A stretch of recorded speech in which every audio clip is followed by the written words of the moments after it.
Okay, now we're going to move more into the navigation side of our website. So making sure all of our links work properly from our different pages.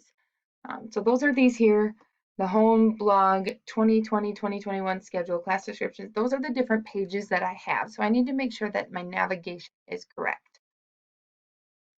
The reason we need to make sure that it has correct navigation is because if you've ever been on a website that takes you to different pages, you have to hit back many, many times, or it takes you to the wrong page, it's very frustrating. So making sure that we have proper site navigation is a big deal when creating your website. Now, to make sure that we have that proper navigation, we're going to go to Customize under Design, and then we're going to come into this site identity. You guys remember this area? That's where we did our logo, our icon, and all of that. So it's a familiar area for us. So for where we need to go for our navigation is this menus. And I did talk to you a little bit about this last week, but I'm going to go into a little more detail with it. The primary menu is the one that we need to deal with. There's the social one here, but right now we're going to focus on this primary. So I'm going to click the arrow, and then it's going to list the pages that I have.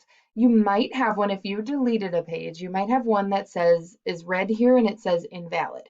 If you do have one like that, you're going to click this drop down arrow, and then you're going to click remove to get rid of that off of your page. So if it is invalid in red here, make sure you delete it by hitting remove at the bottom.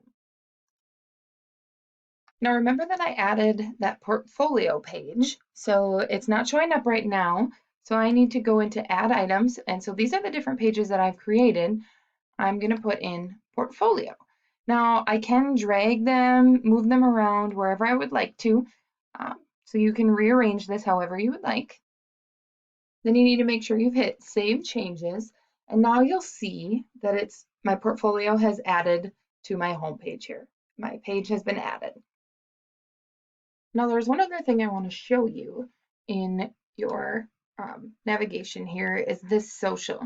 Now we're not going to do this for this assignment or this class, but if you're thinking about it, if you were creating a blog, maybe you want to do this down the road after you're done with this assignment, but you could link up your social media profiles, because if you are writing a blog, one of the things you're working for is, having followers and those things. So that's where you could add your custom links to it, so that your followers could find it on different avenues. So for right now, that's not part of the assignment, and I'd actually say don't do that right now, but that's an option for you later. I just wanted to show you where that was, if that is something you want to do at a later time. All right, so now I want to make sure that my navigation is working properly. So I'm going to come up and click on my site up here, and then I'm going to use this edit button. Okay, and I'm going to preview. So this is my site, what it would look like on a desktop. I could change to tablet, phone, that kind of stuff here, but it's what it looks like on a desktop. And I just want to make sure that my navigation is working properly. So I'm going to click on blog, and I haven't done any design or anything or adding any blog posts here yet. So there's nothing there, but it does bring me to my blog page.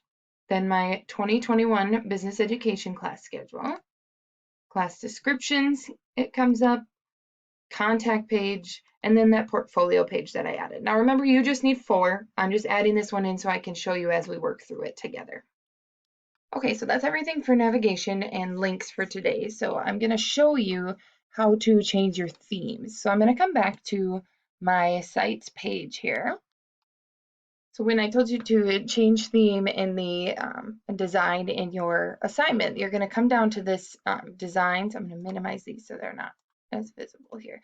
Design and themes. Now, there's recommended themes because these are more user-friendly. And so I suggest that you use one of the recommended themes because that will help in your navigation and everything. And you can see right now I have chosen Shawburn, but maybe I wanted to change to something else here. And so maybe I'll say, let's see, which one would it be? Let's go to Heaver here. And in order to select it, I'm going to click these 3 dots, and I'm going to click activate. And then it's going to ask me to keep my current theme or yes, activate Heaver. So then I'm going to click yes to here. And we're going to click view site. And this is what's gonna pop up. And it changed my logo there. So it's gonna pop up with the different site here. It does still have my name, tagline, all that. You'll see there's customize, edit, things down here, but there's also other ways to navigate. And we're gonna go into the next tutorial is about doing and designing your different pages here, because you'll see in our assignment, we've already done these, making our pages, the working the navigation, choosing a new design template. And then now we're going to work on the content and how we customize those things. So this is it for the navigating tutorial and the changing your new design template.